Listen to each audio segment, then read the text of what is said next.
Hi friends, ഞാനിന്ന് തയ്യാറാക്കുന്നത് താറാവ് കറിയാണ്. ഞാനിവിടെ എടുത്തിരിക്കുന്ന താറാവിൻ്റെ ഇറച്ചി ഞാൻ 1 കിലോ എടുത്തിട്ടുണ്ട്.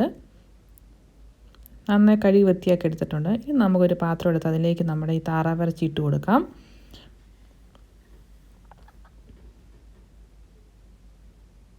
ഇനി ഇതിലേക്ക് 1/2 ടീസ്പൂൺ മഞ്ഞൾപ്പൊടി, പിന്നെ കുരുമുളക് പൊടി ഒരു 3/4 ടീസ്പൂൺ, പിന്നെ ഇഞ്ചി വെളുത്തുള്ളി ചതച്ചത് 1 ടേബിൾ സ്പൂൺ, പിന്നെ ആവശ്യത്തിന് ഉപ്പ്. ഞാനിവിടെ ഒരു 1/2 ടീസ്പൂൺ 3/4 ടീസ്പൂൺ എടുത്ത് ഉപ്പ് ഇട്ട് കൊടുത്തിട്ടുണ്ട്. നല്ലപോലെ ഒന്ന് നമുക്ക് മിക്സ് ചെയ്യാം. എന്നിട്ട് നമുക്ക് ഇത് നന്നായിട്ട് മിക്സ് ചെയ്തതിന് ശേഷം നമുക്കിത് റെസ്റ്റ് ചെയ്യാൻ വെക്കണം. ഞാനിവിടെ ഒരു അരമണിക്കൂർ റെസ്റ്റ് ചെയ്യാൻ വെച്ചിട്ടുണ്ടായിരുന്നു.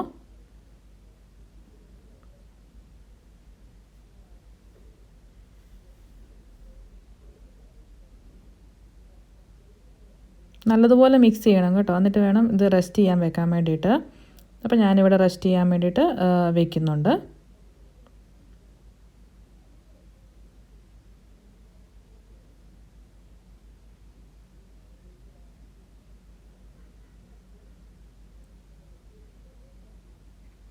മാറ്റി വയ്ക്കാം.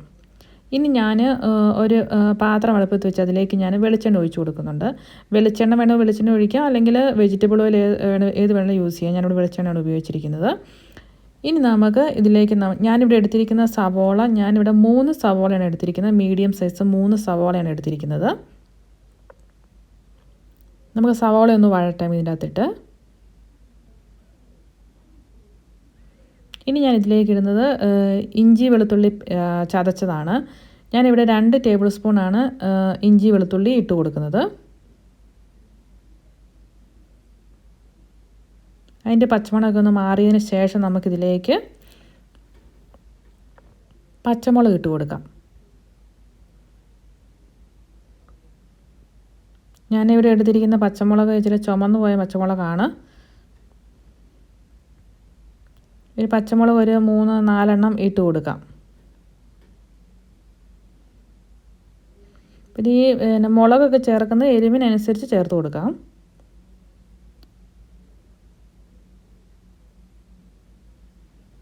എരിവ് ഒത്തിരി വേണ്ടാത്തവർക്ക് മുളകിൻ്റെ എണ്ണമൊക്കെ കുറയ്ക്കാം.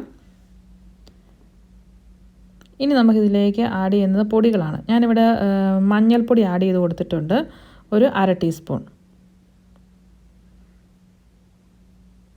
മഞ്ഞൾപ്പൊടി ഒന്ന് ചെറുതായിട്ടൊന്ന് ഇതിനകത്തെടുത്ത് ചൂടായതിന് ശേഷം നമുക്കിതിലേക്ക് മല്ലിപ്പൊടി ഇട്ട് കൊടുക്കാം. ഞാനിവിടെ 2 ടീസ്പൂണാണ് മല്ലിപ്പൊടി ഇട്ട് കൊടുത്തത്. 2 ടീസ്പൂൺ, 2 ടേബിൾ സ്പൂണാണ്, ടീസ്പൂണിൽ ടേബിൾ സ്പൂൺ. അതിൻ്റെ ഒരു പച്ചമണമൊക്കെ മാറുന്ന വരെ നമുക്ക് ചൂടാക്കാം.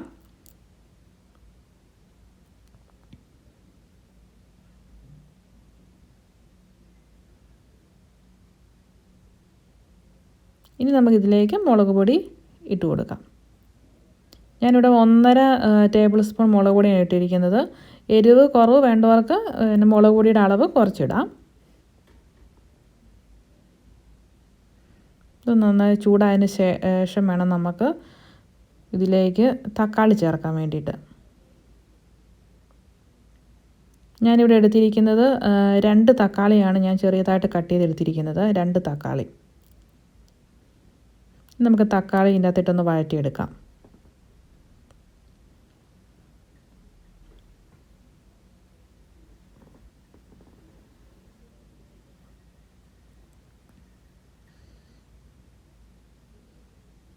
നമുക്കിതിലേക്ക് ആവശ്യത്തിനുള്ള ഉപ്പും കൂടി ഇട്ട് കൊടുക്കാം. നമ്മൾ ഓൾറെഡി ഇറച്ചി നമ്മൾ റെസ്റ്റ് ചെയ്യാൻ വെച്ചതിനകത്ത് നമുക്ക് അതിനകത്ത് നമ്മൾ ഇറച്ചിക്കകത്തും കുറച്ച് ഉപ്പ് ഇട്ടിട്ടുണ്ട്. അപ്പോൾ അതനുസരിച്ച് വേണം ഇതിൻ്റെ അകത്ത് ഉപ്പ് ആഡ് ചെയ്യാൻ വേണ്ടിയിട്ട്.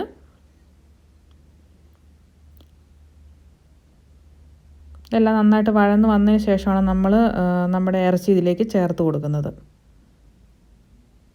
ഇപ്പോൾ കറിവേപ്പില ഉണ്ടെങ്കിൽ കറിവേപ്പില ഇട്ട് കൊടുക്കാം. ഇനി കറിവേപ്പില ഇല്ലാത്തതുകൊണ്ടാണ് ഞാൻ കറിവേപ്പില ആഡ് ചെയ്യാത്തത്.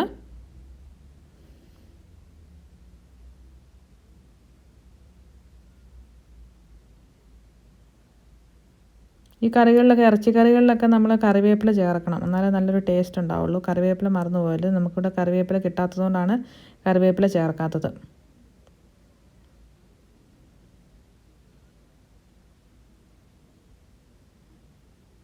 ഇനി നമുക്ക് നമ്മുടെ ഇറച്ചി ഇതിലേക്ക് ഇട്ട് കൊടുക്കാം.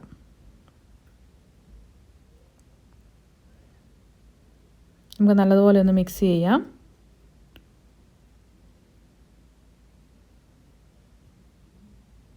നമുക്ക് ചെറുതായിട്ടൊന്ന് മൂടി വെച്ചിട്ട് ഒരു 2 മിനിറ്റ് വേവിക്കാം. അന്നേരത്തേക്ക് ഇറച്ചിയിലുള്ള വെള്ളമൊക്കെ അങ്ങോട്ട് ഇറങ്ങും. എനിക്ക് ഇറച്ചിക്കകത്ത് വെള്ളമൊക്കെ ഏകദേശം ഇറങ്ങിയിട്ടുണ്ട്. ഇനി നമുക്ക് ഇതിലേക്ക് നമ്മുടെ ആവശ്യത്തിനുള്ള വെള്ളം ഒഴിച്ച് കൊടുക്കാം. ഞാൻ ചൂടുവെള്ളമാണ് ഒഴിച്ച് കൊടുക്കുന്നത്. ഞാനിവിടെ ഒരു 1/2 കപ്പ് ചൂടുവെള്ളം ഒഴിച്ച് കൊടുത്തിട്ടുണ്ട്. ഒന്ന് മിക്സ് ചെയ്തതിന് ശേഷം നമുക്ക് മൂടി വെച്ച് വേവിക്കാം.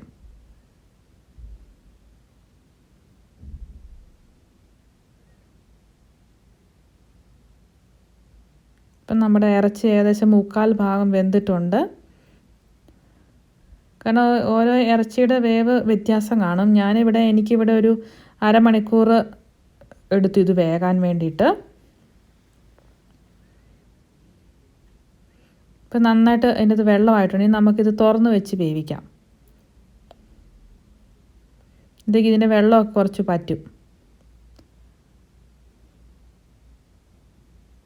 നമുക്ക് ഇടയ്ക്കൊന്ന് ഇളക്കിയിട്ട് കൊടുക്കണം, അല്ല അടിയിലൊക്കെ പിടിക്കും. അതുകൊണ്ട് ഇടയ്ക്കൊന്ന് ഇറക്കിയിട്ട് കൊടുക്കണം.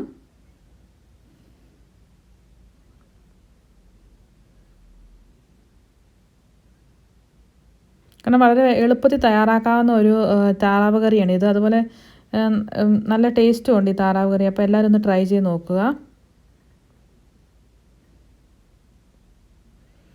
ഇനി ഞാൻ ഇതിലേക്ക് ചേർക്കുന്നത് ഗരം മസാലയാണ് ഞാൻ ചേർക്കുന്നത്. ഞാനിവിടെ ഒരു 1 table spoon garam masala add ചെയ്തിട്ടുണ്ട്. പിന്നെ ഞാൻ ഇതിലേക്ക് കുറച്ച് കുരുമുളക് പൊടി ആഡ് ചെയ്ത് കൊടുക്കുന്നുണ്ട്. ഈ കുരുമുളക് പൊടിയുടെയൊക്കെ അളവ് വേണേൽ കുറച്ചിടാവുന്നതാണ്, എരിവ് ഒത്തിരി വേണ്ടാത്തവർക്ക്. ഇനി നമുക്കൊരു മൂടി വെച്ചിട്ട് ഒരു 5 മിനിറ്റ് കൂടെ ഒന്ന് വേവിക്കാം.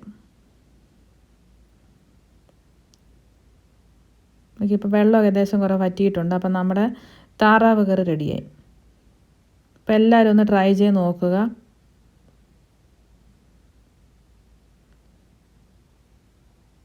നമുക്ക് അപ്പത്തിനും അപ്പത്തിനും ചപ്പാത്തിക്കും കഴിക്കാൻ നല്ല താറാവ് കറിയാണ്. അപ്പോൾ എല്ലാവരും ട്രൈ ചെയ്ത് നോക്കുക. വീണ്ടും പുതിയ റെസിപ്പിയുമായിട്ട് പുതിയ വീഡിയോയിൽ കാണാം. താങ്ക്